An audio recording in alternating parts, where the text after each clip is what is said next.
There is a kind of poverty that doesn't announce itself loudly. It doesn't come with dramatic music or warning signs. It just exists, quietly, persistently, in the small moments. In the way a mother cuts a sandwich in half and pretends she already ate. In the way a father walks to work in shoes held together with electrical tape. In the way a 9-year-old girl learns, without anyone teaching her, that some days you eat less so tomorrow you can eat it all. This is the story of two children who had almost nothing. And what they did with that nothing changed everything. Her name was Zinnia. She was 9 years old, small for her age, with dark braids her mother did every Sunday morning before church, the one morning every week that felt like something close to normal. She lived in a part of Los Angeles that most people drive through without stopping. The houses were close together, the yards were small, and the dreams were carefully managed, not too big, not too bright, because hope that stretches too far has a way of snapping back hard. Zinnia's family rented the bottom half of a duplex on a street where 3 different families shared one working washer at the corner laundromat. Her mother worked the early shift at a hotel, folding other people's sheets, and her father picked up construction jobs when they came, which wasn't always. There were weeks when dinner was rice and beans 3 nights in a row. There were mornings when the bread was a little stale, but no one said anything because saying something didn't make more bread appear. But here is the thing about Zinnia. She was not a sad child. She was a watching child. She noticed things. She noticed when her mother was tired but smiling anyway. She noticed when her father came home late and sat on the porch steps alone for a few minutes before coming inside, just to put his face back together. She noticed the world around her with the quiet attention of someone who understood, very early, that life was serious. That it asked things of you. Every school morning her mother packed her one lunch. Just one. A peanut butter sandwich, a small bag of crackers, sometimes a piece of fruit if the fruit was still good. It wasn't much, but it was hers. The school was 6 blocks away. Zinnia walked it every morning, her backpack on her shoulders, her braids swinging. The school itself was old, the kind of building where the windows were painted shut and the cafeteria smelled like industrial cleaning fluid and something that was supposed to be pizza. But inside those walls, Zinnia felt safe. She liked her teacher, Mrs. Avery, who read to them every afternoon before the bell. She liked numbers. She liked the way a math problem had one right answer, a fairness that the rest of life didn't always offer. It was a Thursday when she first saw him. She was walking along the chain-link fence that separated the schoolyard from the alley beside it, and she noticed something on the other side. A boy. He was sitting against the fence, his back to the metal, his knees pulled up to his chest. He was thin, not just thin the way kids are thin when they're growing fast, but thin the way someone is thin when they haven't been eating. His clothes were too big for him, the kind of hand-me-downs that had been handed down so many times they'd lost whatever original color they once had. He wasn't doing anything, just sitting. His eyes were open but not really looking at anything. Zinnia stopped. She stood there for a moment, watching him through the fence. He didn't notice her at first. And in that moment, she made a calculation, not a math class calculation, but the kind of calculation that 9-year-old children with big hearts and empty pantries still somehow know how to make. She looked at him. She looked at her lunch bag. She looked at him again. She walked to the fence. "Hey," she said. He looked up. His eyes were brown and cautious. He looked like someone who had learned not to expect much from strangers. "What's your name?" she asked. He hesitated. "Rowan." "I'm Zinnia." She reached through a gap in the fence and held out her sandwich. "Do you want this?" "I'm not that hungry today." It was a lie, of course. She was hungry. She was always a little hungry. But she said it the way her mother said everything was fine, with a straight face and a quiet heart. Rowan stared at the sandwich for a long moment. Then he reached out and took it. He ate it in 4 bites. And the way he ate it told Zinnia everything she needed to know about how long it had been since his last meal. Rowan was 10. He had come to this neighborhood a few weeks before with his mother and younger brother after they'd been evicted from their apartment in a town 2 hours east. His mother was trying to get back on her feet, trying being the most important word. They were staying in a shelter 2 blocks away that allowed families to stay for 30 days. After 30 days, you had to leave and get back in line. He didn't go to school yet because the paperwork wasn't sorted. So while his mother went to appointments and waited in lines and tried to find work, Rowan wandered. Not in a free, happy way. In the way that children wander when they are trying to make themselves invisible so that the world won't notice just how lost they are. He had been coming to that fence because it was close to the shelter, and because he could hear the other kids during recess, the noise of normal life, and that noise was somehow comforting. Like pressing your ear against a wall to hear music playing on the other side. That first day, after Zinnia gave him her sandwich, she went to class and sat through the afternoon with a stomach that wasn't quite full. But she felt something else that was bigger than hunger. She felt that she had done something real. Something that mattered. She didn't tell anyone. The next morning, she was at the fence before school started. He was there again. She passed him half her crackers. She told him about Mrs. Avery. He told her he used to like school. They talked like children talk, in fragments and images, not in full explanations. He told her his dad wasn't around. She told him her dad wore shoes with electrical tape, and she said it matter-of-factly, without embarrassment, because between the two of them, there was no reason for shame. This became their thing. Every morning, every single school morning, Zinnia brought something to the fence. It was never a lot. She didn't have a lot to give. But it was consistent. A half sandwich. A few crackers. An apple. Once, her mother had made extra rice and beans and Zinnia had put some in a little container and carried it in her backpack without saying why, and she gave it to Rowan through the fence, and he ate it with his hands because there was no spoon, and neither of them thought that was strange. This went on for 6 months. Now here is the part that is important to understand, the part that most stories skip over because it is uncomfortable. Zinnia's family was not giving from abundance. They were not a comfortable family that had a little extra to share. They were a family that counted every dollar, that turned lights off in rooms they weren't using, that bought the store brand of everything, that said no to school field trips when the permission slip also asked for money. When Zinnia started giving away part of her lunch every day, it created a real gap. Her mother noticed that Zinnia seemed quieter in the evenings. Thinner, maybe. After about 3 weeks, her mother sat her down and asked her directly, mother to daughter, eye to eye, what was happening. Zinnia told her. She told her about Rowan and the fence and the sandwich and all of it. She didn't dramatize it. She just said it the way she saw it.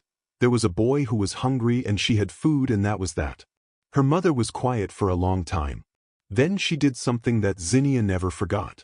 She stood up, went to the kitchen, and started making 2 lunches instead of 1. She didn't say anything grand. She didn't give a speech. She just made 2 lunches, and from that point forward she made 2 lunches every morning, stretching what they had, cutting corners somewhere else, quietly sacrificing something small every day so that a boy she had never met could eat. Her father found out a week later. He also said very little.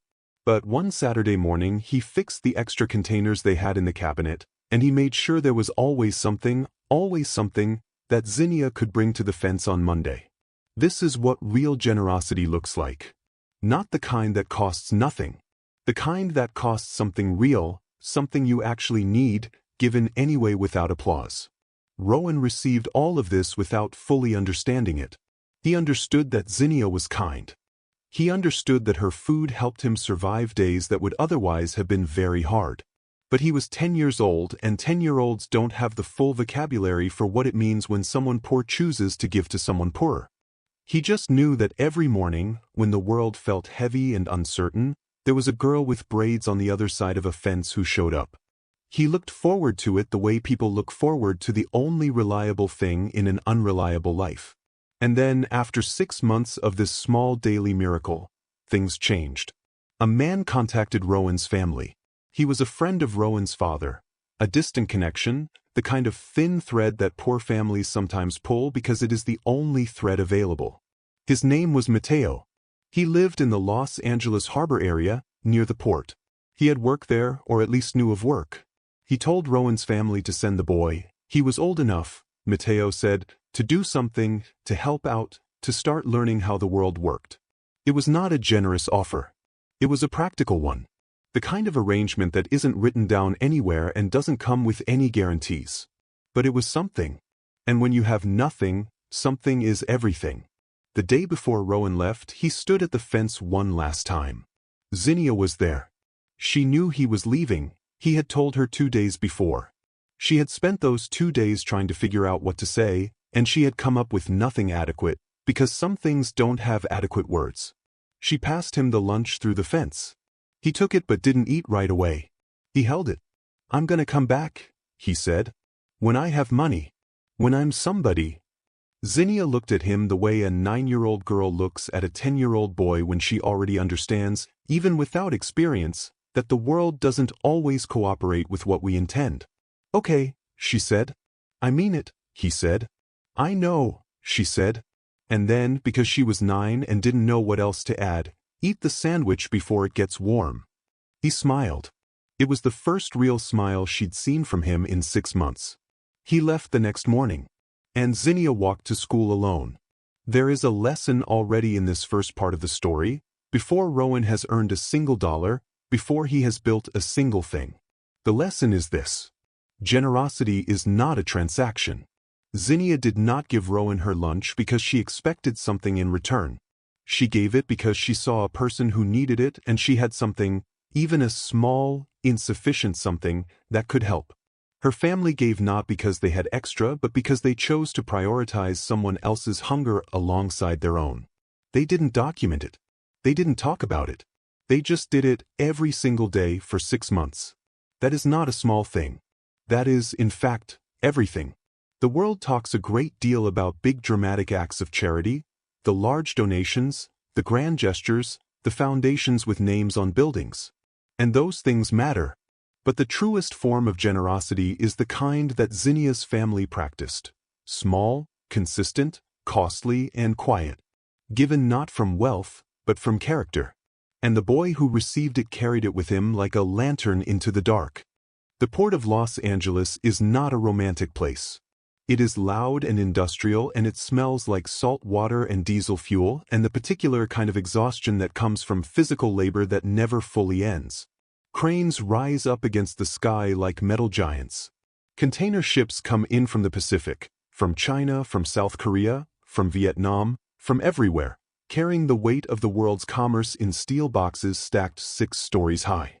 Everything you own, everything in every store you've ever walked into, has likely passed through a port like this one.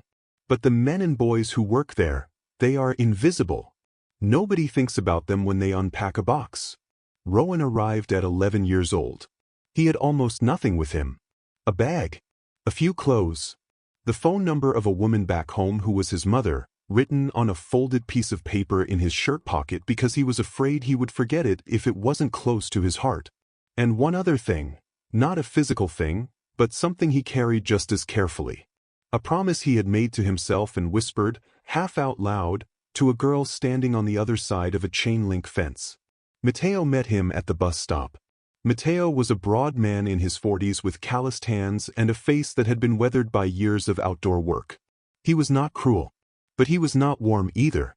He was the kind of man who had worked hard his entire life and had concluded from that experience that sentimentality was a luxury that working people couldn't afford. He looked at Rowan, this thin, quiet boy, and gave a single nod. That was the greeting. One nod. Then he picked up his keys and said, "You can sleep on the couch. You start tomorrow." The apartment was small, smaller than the shelter Rowan had lived in, which was saying something. But it was indoors, and it was consistent, and in Rowan's life up to that point, consistent had been more valuable than comfortable. That night, lying on the couch with a thin blanket pulled up to his chin, Rowan stared at the ceiling and let himself feel what he had been pushing down since the bus ride. The loneliness, the fear, the specific sadness of being somewhere unfamiliar with no one who loved you nearby. He thought about his mother. He thought about his brother. He thought about a girl with braids who had passed sandwiches through a fence every morning for 6 months without once making him feel small for needing them. He pressed his hand flat against the piece of paper in his shirt pocket. He closed his eyes. Tomorrow, he told himself. Start tomorrow. The work at the port was brutal. Rowan was young and the containers were heavy and the sun in the harbor came down in a way that felt personal, like it had specifically chosen him to punish. He helped unload, helped sort, helped move things from one place to another under the direction of men who communicated mostly through pointing and short commands. There was no training. There was no orientation. You watched what others did and you did it, and if you did it wrong someone said something sharp and you corrected yourself and kept moving. His back ached every night. His hands blistered in the first week and then the blisters hardened into calluses, the body's quiet way of adapting, of deciding to survive whatever you put it through. He ate what Matteo put in front of him, which was basic but enough. He didn't complain. Not because he wasn't suffering, but because he understood, at an age when most children are still worrying about homework and weekend plans, that complaining was a form of spending energy, and his energy needed to be conserved for something more important. He was building something. He didn't know exactly what yet. But he knew he was building. There were boys at the port who found ways to cope with the hardness of the work by letting go of ambition. They worked their hours, collected what little they made, spent it quickly on small pleasures, and returned the next day to do it all again. This is not a criticism of them. Survival loops are real, and when you are young and exhausted and the future feels abstract, it is very human to choose comfort now over discipline later. Rowan watched them. He understood them. But he made a different choice. Every evening, when the work was done and the other boys were talking and laughing and unwinding, Rowan sat alone and he thought. He counted what he had earned in his head. He thought about what things cost. He watched the containers being moved and unloaded and he thought about what was inside them and where it all went afterward. He was building a mental map of how things moved, how goods traveled from one place to another, how value was created between the moment something arrived and the moment someone bought it. He didn't have the language for economics. He had never taken a business class.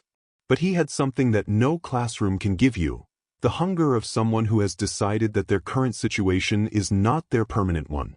And that hunger made him observant in a way that comfort never could. He thought about Zinnia. He thought about her every day.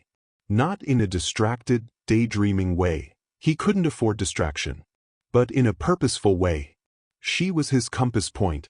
When the work felt like too much, when the loneliness felt heavy, when he looked at the men around him and saw their tired faces and wondered if this was all there was, he pulled out the piece of paper with his mother's number, and right next to it in his mind was Zinnia's face at the fence, saying, "Eat the sandwich before it gets warm." He was going to go back. He was going to go back as someone. It was Matteo who changed the direction of everything, not dramatically, not with a grand speech, but in the quiet, practical way that real mentorship actually happens. About 8 months after Rowan arrived, Matteo came home one evening and found Rowan sitting at the kitchen table with a small notebook, writing down numbers. Not homework. Matteo knew the boy hadn't been in school in months. Just numbers. Calculations. Costs versus earnings. Rowan quickly closed the notebook, embarrassed, as if he'd been caught doing something foolish. Matteo sat down across from him. "What are you writing?" he asked. Rowan hesitated. Then he told him. He had been noticing at the port that certain containers came in from overseas carrying electronics. Some of them, the ones that had minor shipping damage or slight packaging defects, were sold off cheaply at the port, sometimes at clearance rates, because the importers just wanted them gone. Rowan had been watching this happen for months. He had been calculating in his notebook what those items sold for at regular retail. The gap between what they could be bought for at the port and what they were worth on the street was significant. Nobody was doing anything with that gap. He explained all of this to Matteo in the halting, uncertain way of someone who believes in an idea but has been poor long enough to not fully trust their own instincts. Matteo was quiet for a while. Then he said, "You don't have much money saved, do you?" Rowan said no. "What do you have?" Rowan named a figure. It was small. It was almost embarrassingly small, the accumulation of months of physical labor at minimal wages. In any story about business success, this would be the part where the numbers seem impossible. Matteo looked at the notebook. He looked at Rowan. And then he said something that Rowan would repeat to himself for the rest of his life. He said, "Every big thing starts as a small bet. The question is whether you're serious enough to place it." That was it. No loan. No grand gesture. Just one sentence that cracked open a door. What Matteo told him next was simple, practical. The kind of advice that sounds obvious when you hear it but that nobody thinks to say out loud. Find a product that people need. Buy it cheaper than anyone else can. Sell it one piece at a time for less than the store charges but more than you paid. Repeat. Don't get greedy. Don't skip steps. Build trust before you build anything else. That was the blueprint. It fit on one index card.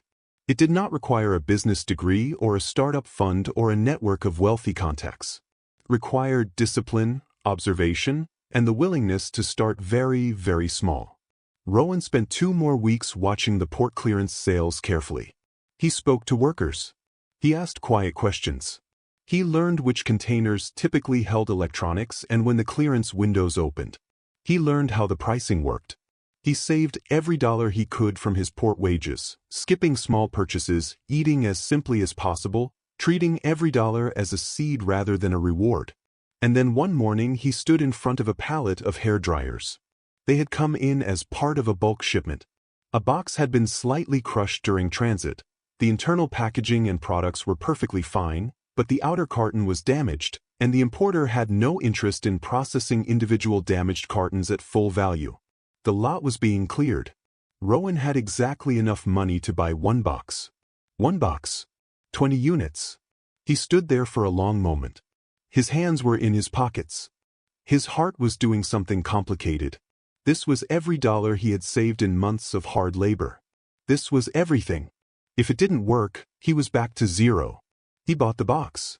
He took the bus from the port to a neighborhood a few miles away, a busy street with foot traffic, people coming and going, the kind of place where a young man standing on a corner with something to sell wouldn't be invisible but also wouldn't be threatening. He set up simply. No table at first. Just himself and the items, and a cardboard sign with a price written in marker, lower than any store in the area was charging. The first hour, nothing. He stood there in the morning heat, watching people walk past, and he felt the particular humiliation of visible effort being ignored. He thought about giving up. He thought about the port. He thought about the couch in Mateo's apartment. He thought about a girl passing a sandwich through a chain-link fence. He stayed. The second hour, a woman stopped. She looked at the hairdryer. She asked him about it.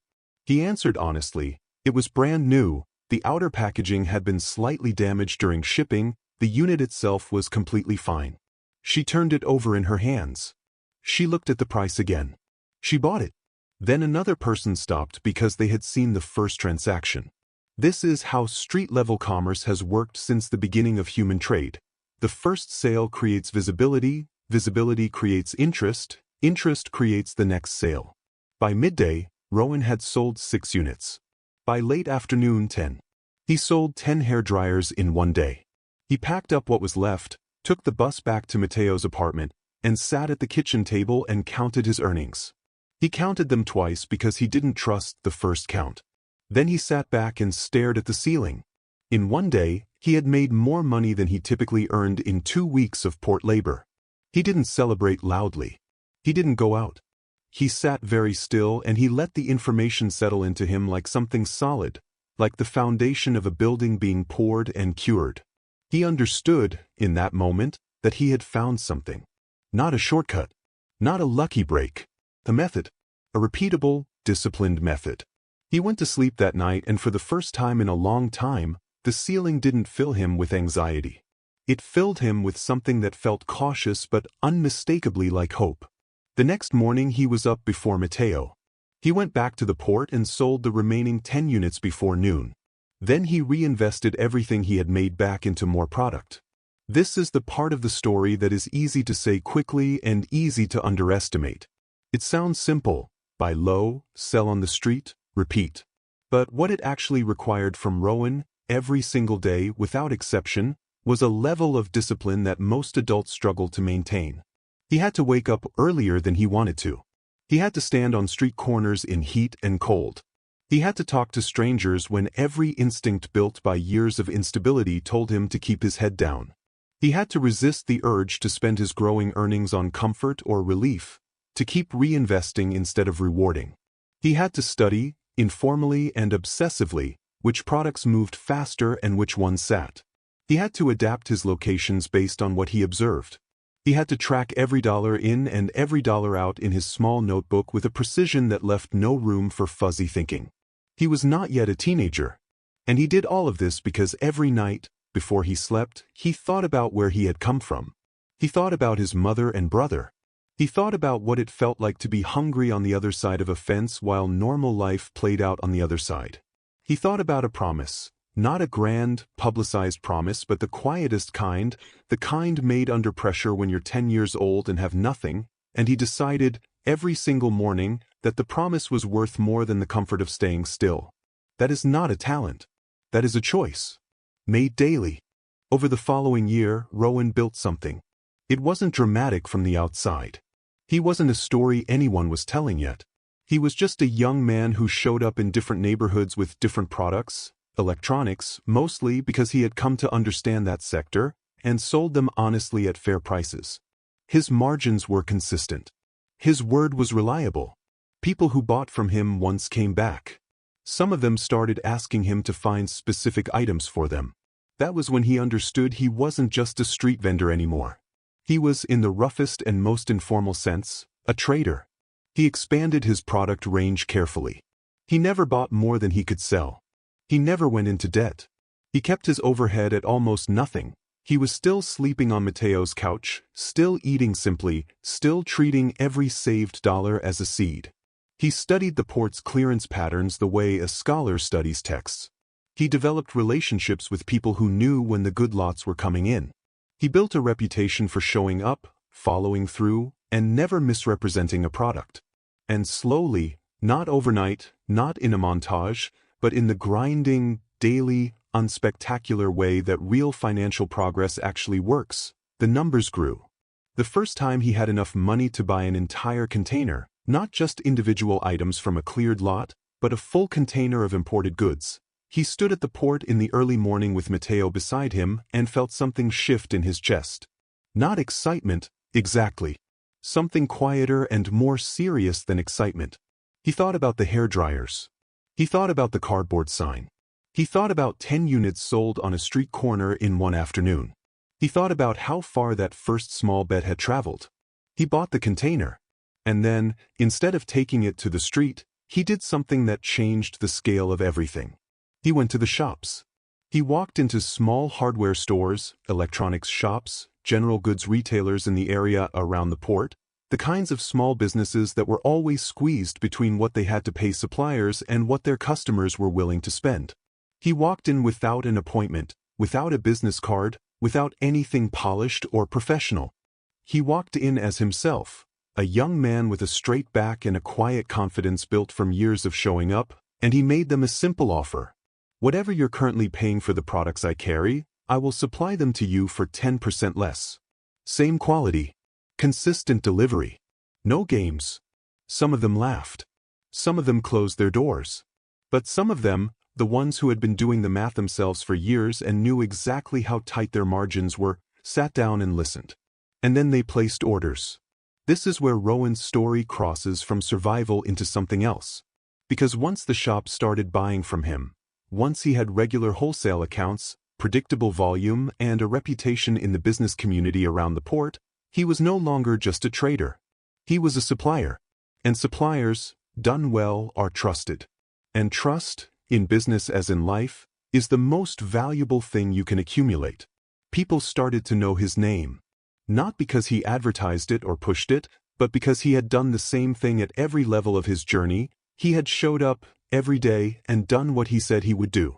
In a world where that is far rarer than it should be, reliability becomes its own form of standing out. The money grew. Steadily, patiently, the way money grows when you have a system and the discipline to stick to it and the humility to not spend it faster than it comes in. And one morning, sitting with his notebook at Mateo's kitchen table, the same table where an older, weathered man had once asked him what he was writing, Rowan looked at the numbers and understood that he had crossed a line. A real one. The line between surviving and having. Between hoping and having options. Between being at the mercy of circumstances and having enough of a foundation to start making choices. He was not rich by the standards of the wealthy. But he was no longer poor in the way that had defined every day of his life until now. He sat there for a long time. And then he thought about a city far from the port.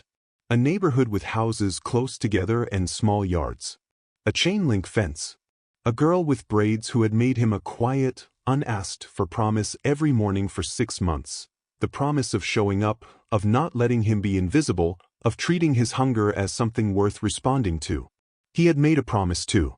It was time to go home.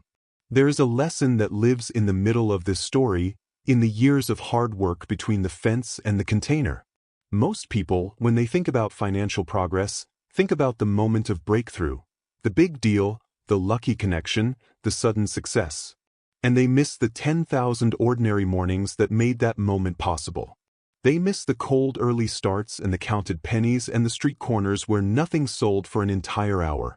They miss the discipline of reinvesting when every human instinct says to spend.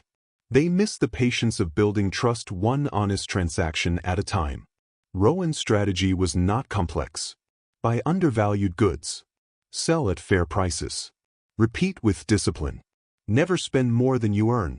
Build reputation before you build scale. Start smaller than feels significant. Stay longer than feels comfortable. That is it. That is the whole formula. But the formula only works if the person using it has something underneath it, something that holds them to it on the days when quitting would be easier. For Rowan, that something was a memory, a fence, a sandwich, a girl who gave when she had almost nothing, because she had decided that giving was what people of character did. He had been trying to become worthy of that act ever since the day he left. There is something that happens to a person when they have worked for years toward a single quiet promise. It is not exactly what you expect. You might imagine that the moment of arrival, the moment when you finally have enough, when the numbers finally say what you have been waiting for them to say, would feel like an explosion, like fireworks, like the ending of a film where the music swells and everything is golden. It doesn't feel like that. It feels like stillness. Rowan was 19 years old when he sat at that kitchen table and understood that he had crossed the line. He looked at his notebook, the same kind of small composition notebook he had been keeping since Matteo handed him the first one years ago, now part of a stack of them on the shelf, each one filled edge to edge with numbers and observations and the patient arithmetic of a life being rebuilt from nothing. He looked at the current balance. He looked at his receivables. He looked at the orders scheduled for the following month. And then he closed the notebook and sat very quietly for a long time. Matteo came in from the kitchen and set a cup of coffee on the table without saying anything.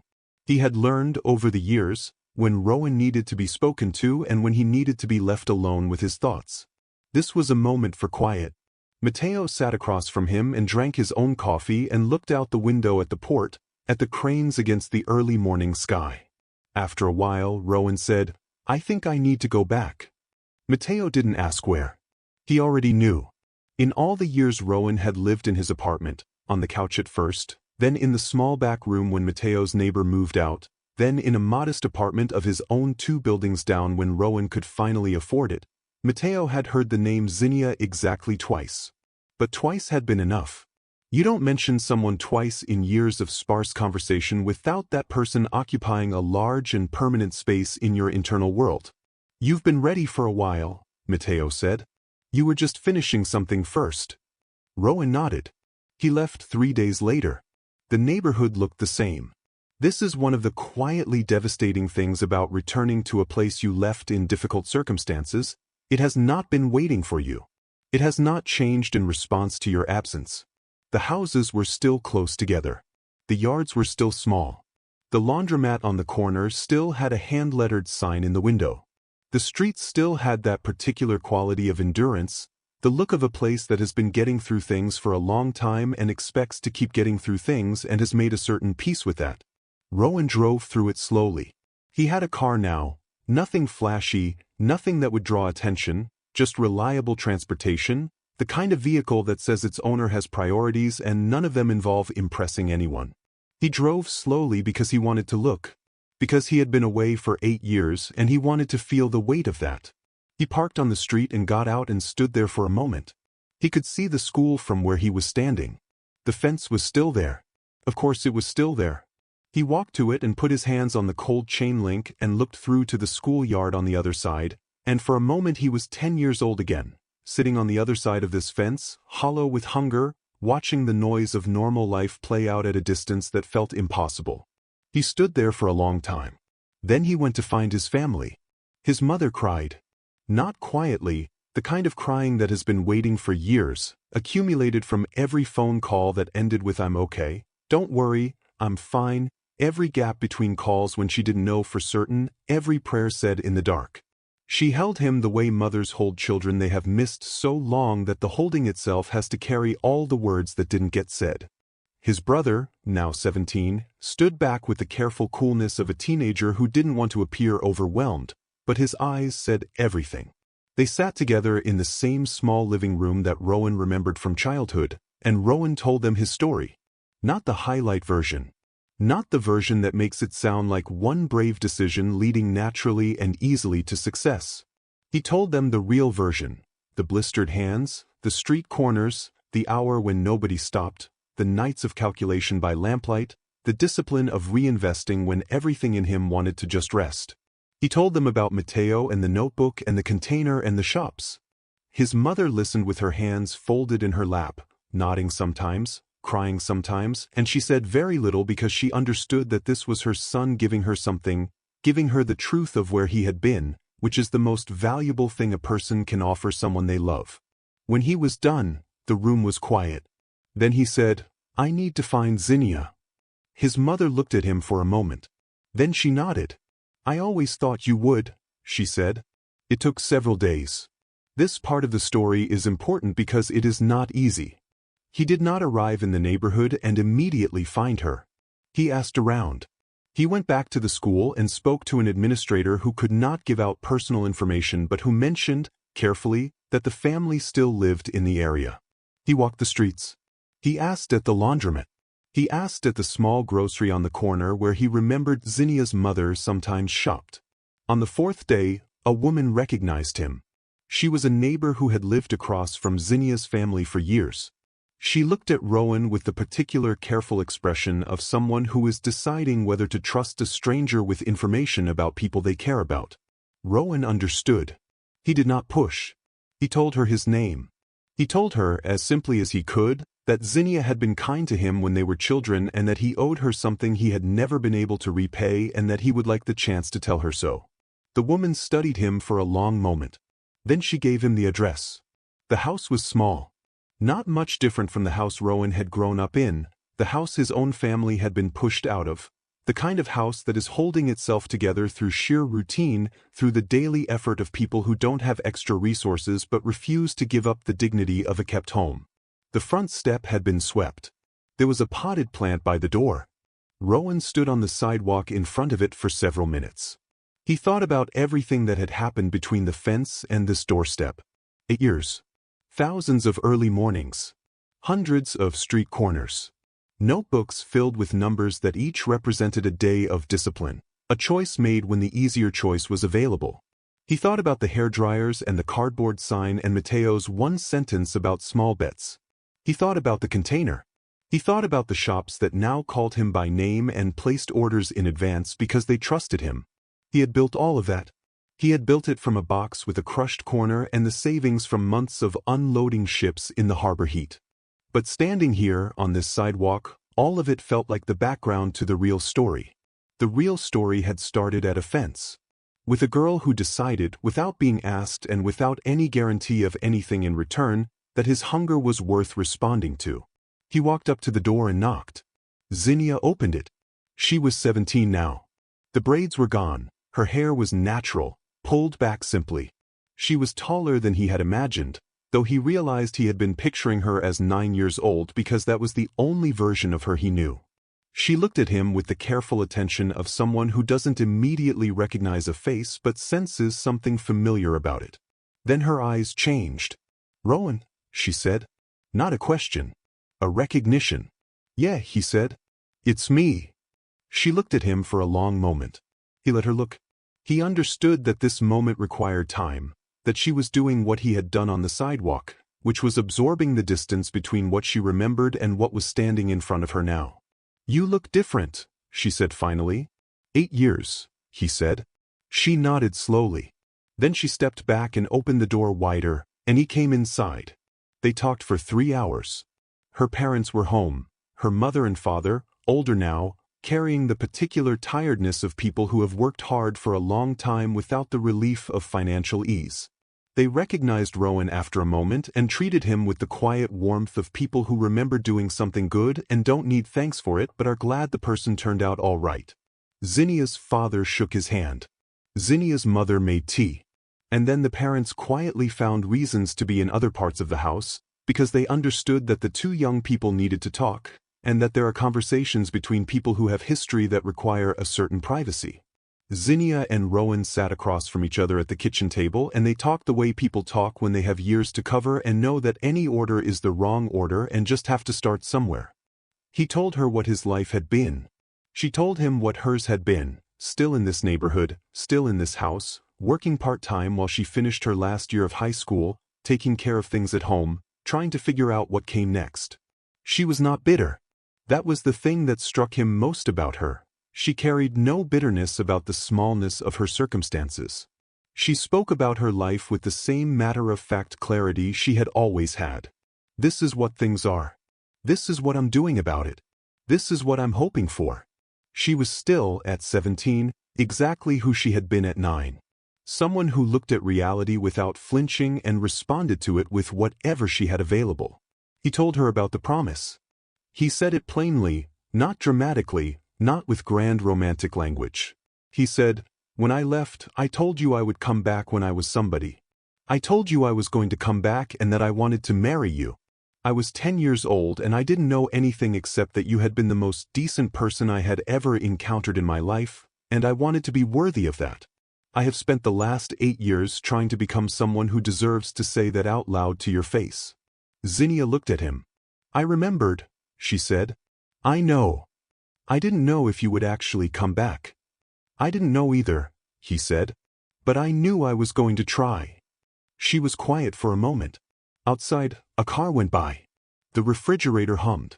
From somewhere in the house, the sound of a television. "What do you want, Rowan?" she asked. Not coldly, with the directness of someone who has learned that life is short and clarity is a kindness. He said, "I want to take care of you. I want to take care of your family. I want you to have a life that isn't a struggle. I want the chance to give you something real." He paused. "But I also want you to decide that yourself. Not because I showed up. Not because of what I said when we were 10. Because you actually want it." Zinnia looked at her hands. Then she looked at him. "You walked to that fence every day," she said. "For 6 months. I've never forgotten that. You gave me your lunch," he said. "For 6 months. When you were hungry yourself." She almost smiled. "I told you I wasn't hungry. I knew you were lying. You didn't say anything. I didn't want to make you feel bad for being kind." She was fully smiling now. And in that smile was everything. The 9-year-old girl at the fence, the years of separation, the strange and improbable arc of 2 children from nothing who had somehow found their way back to the same kitchen table. "Okay," she said. "Okay. Okay," she said again. "We'll figure it out." They were married the following year. It was not an elaborate wedding. That was a deliberate choice, not because Rowan couldn't afford something larger, but because both of them had grown up understanding the difference between what things cost and what things are worth. What the day was worth was the people in it. Zinnia's parents. Rowan's mother and brother. Matteo, who drove up from the port in his weather-beaten truck and sat in the front row with his hands folded and his face doing something that, on a man less weathered, you might call overcome. There was food, real, good, abundant food, and Zinnia's mother cried, and Rowan's mother cried, and the 2 women held each other for a long time because they understood what the day represented in a way that words were too small to carry. Before the ceremony, Rowan found a moment alone with Zinnia's father. He told him everything he intended to do, not in the form of promises made to impress a parent, but in the form of specifics, because he had learned in business and in life that specifics are the only language that respect requires. He told him about his plans to expand his operation, about the capital he had saved, about the systems he had built. He told him that Zinnia would never be in a position where she had to give away her lunch to someone else's hunger. And then he added, unless she wanted to. Because that was who she was. And that was who he loved. Zinnia's father shook his hand for a long time without speaking. Then he said, Take care of her the way she took care of you. Rowan said, I will try every single day. In the years that followed, Rowan built something that his 10-year-old self, sitting in an alley outside a school fence, hollow with hunger, could not have constructed even in his most optimistic imagining. His import trading business grew from the port outward. He formalized it, registered, licensed, properly structured, and brought in people he trusted to help manage the volume. He kept the same principles that had guided him from the beginning. Buy honestly, sell fairly, treat every person in the transaction with the respect that you would want to be treated with yourself. He expanded beyond electronics into household goods, tools, equipment, anything that moved through the port's clearance system at a price that created room for fair profit at both ends. He hired people from the neighborhood. This was not charity, it was strategy, but the kind of strategy that carries values inside it. He remembered what it was to have no one who trusted you enough to give you a chance. He trusted people who had not yet had a chance to prove themselves, and he gave them the systems and the accountability to do so. Some of them thrived. Some of them did not. But every one of them was treated as someone whose potential was worth investigating. He brought Zinnia into the business not because she needed something to do, but because she was extraordinarily good at it. The same qualities that had made her a 9-year-old who could look at a hungry boy through a fence and respond immediately, the clarity, the directness, the complete absence of self-deception, made her a formidable operator.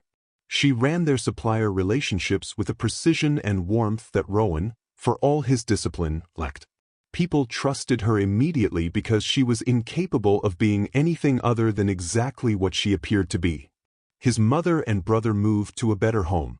He never made a spectacle of it, he just made it happen, quietly, the way his instincts always directed him toward the quiet version of things. His mother cried. He told her not to. She cried anyway. Zinnia's parents were taken care of in the way that Rowan had promised. Not extravagantly, they were not people who wanted extravagance, and he knew better than to impose it. But comfortably. Without struggle. Without the daily arithmetic of people counting what they have against what they owe. Zinnia's father retired from the construction work that had worn his body down for 30 years. Zinnia's mother stopped working the hotel shift. They lived in a decent home and they had time and they had ease, and on Sunday mornings Zinnia's mother still did someone's braids, her grandchildren's, eventually, and that felt like a circle being completed. But the story does not end with the money. The money is not the point. The money is the evidence. Evidence of what happens when you take the smallest, most consistent form of discipline and apply it without giving up. Evidence of what compound effort looks like when you refuse to abandon it through the years when nothing seems to be happening fast enough. The money is a byproduct. The point is what came before the money. The point is a 9-year-old girl in a neighborhood where no one had extra, who looked at someone who had even less than she did, and decided, without deliberation, without praise, without any expectation of anything returning to her, that his need mattered. That showing up mattered. That the small thing she could do was worth doing even when it cost her something real. The point is a 10-year-old boy who received that act of generosity and carried it into one of the hardest decades of his young life as a lantern. Who woke up on cold mornings in an unfamiliar city and chose discipline not because it was easy but because he had been shown, by a girl with braids at a fence, what it looked like when someone decided that their character was more important than their circumstances. The point is that generosity and ambition are not opposites. That giving something real from a place of genuine scarcity is one of the most powerful acts a human being can perform, not because it will always be repaid, not because the universe operates as a neat ledger, but because it shapes the person who receives it in ways that last long after the sandwich is eaten. Zinnia never knew, when she passed that first lunch through the fence, that she was doing anything significant. She saw a person who was hungry. She had food. She gave it. That was the entire calculation. 6 months of daily repetition, not because she expected anything from it, but because she had decided, somewhere in her 9-year-old understanding of the world, that showing up consistently for someone who needed it was simply what a person of character did. She was right. And the boy who received it grew up into a man who never forgot it, who used it as his North Star through 8 years of solitary, grinding, disciplined effort, who came back not because the story demanded a happy ending but because he had made a promise, and keeping promises was the foundation of everything he had built and everything he intended to keep building. There is a formula in this story. A real one. Not a financial trick or a shortcut or a secret that the wealthy use to stay wealthy while everyone else falls behind. The formula is this. Start where you are. With whatever is actually in your hands right now, not the resources you wish you had, not the circumstances you deserve, but the actual, present, available reality of your current position. Rowan started with a box with a crushed corner. He started with a street corner and a cardboard sign. He started with 10 hair dryers and one shot. Reinvest before you reward yourself. Every dollar that came back to Rowan went back into the business before it went into his comfort. Not forever. Eventually, sustainability requires taking care of yourself. But in the building years, the foundational years, the discipline of treating your earnings as seeds rather than rewards is what separates temporary income from lasting wealth. Build trust before you build scale. Rowan did not try to expand until he had proven himself at each smaller level. The street corner came before the shops. The shops came before the full container. The full container came before the wholesale network. Each level required trust, and trust required consistency, and consistency required showing up every day even when the results were not yet proportional to the effort. Your discipline needs a reason. Numbers alone are not enough to sustain the kind of effort that real financial progress requires. Rowan had Zinnia at every decision point, not as a fantasy, but as a reminder of what decency looked like, as a standard he was trying to meet. Find your reason. Make it real. Make it human. A reason connected to people you love will outlast a reason connected purely to ambition. And give. Even when you don't have much. Perhaps especially then. Not because giving always comes back to you. It doesn't, not in any neat and guaranteed way. But because the act of giving from genuine scarcity builds something in the character of the giver that no amount of financial success can manufacture. It builds the understanding that you are not merely the sum of your resources. It builds the muscle of generosity. And that muscle, once built, will serve you in ways that no investment spreadsheet can predict. Zinnia and Rowan have a daughter now. She is 7 years old. She has her mother's directness and her father's habit of watching carefully before speaking. She does not yet know the full story of how her parents came to be together. She knows some of it, the broad strokes, the way children know their family's history before they are old enough to hold its full weight. But she knows one thing clearly, because her parents have told her since she was old enough to understand words.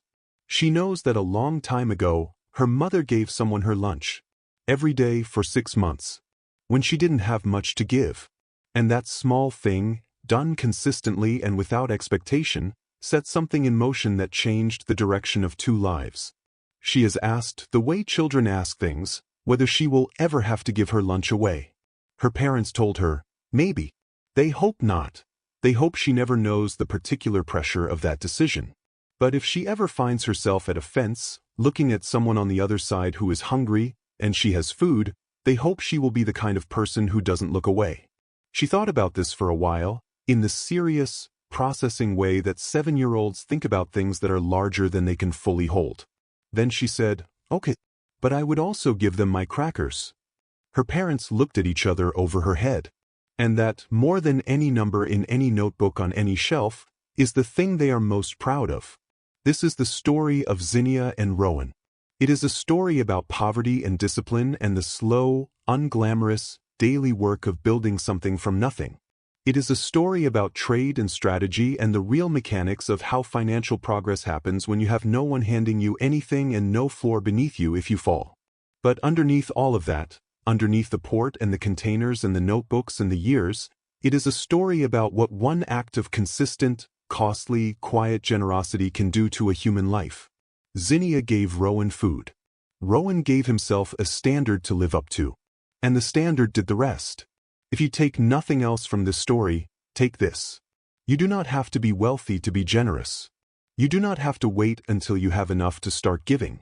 The most powerful acts of generosity in human history have been performed by people who had almost nothing, who looked at the gap between what they had and what someone else needed and decided that the gap was their responsibility to try to close, even partially, even imperfectly, even at personal cost.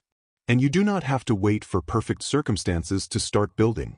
The container comes eventually, but it starts with one box, one cardboard sign, 1 hour on a street corner when nobody stops, followed by the decision to stay anyway. Start where you are. Give what you have. Show up every day. Keep your promises. That is the whole story. That is, in the end, the only story that has ever mattered.